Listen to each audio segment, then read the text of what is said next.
लालची पिज्जा वाला। एक छोटे से कस्बे में रमेश नाम का एक लालची पिज्जा वाला रहता था।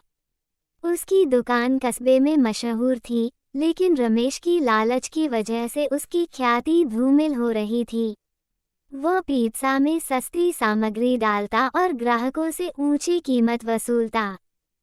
एक दिन कस्बे में एक साधु आया। उसने रमेश से पिज्जा मांगा और कहा, यदि यह पिज्जा सच में स्वादिष्ट हुआ तो मैं तुम्हें आशीर्वाद दूंगा।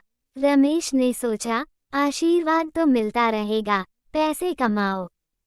उसने साधु को सबसे महंगा पिज्जा बेच दिया और पिज्जा में वही सस्ती सामग्री इस्तेमाल की।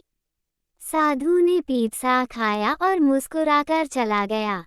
अगले दिन रमेश की दुकान पर कोई ग्राहक नहीं आया। उसकी सभी सामग्री खराब हो गई और उसका सारा पैसा खत्म हो गया। रमेश समझ नहीं पा रहा था कि यह कैसे हुआ। उसी रात साधु फिर से आया और बोला, रमेश, तुम्हारी लालच तुम्हें इस हाल में लाई है। यदि तुम अपने काम में ईमानदारी बरतो तो सब कुछ ठीक हो जाएगा। रमेश ने साधु की बात मानी और अगली सुबह से ईमानदारी से काम करने लगा।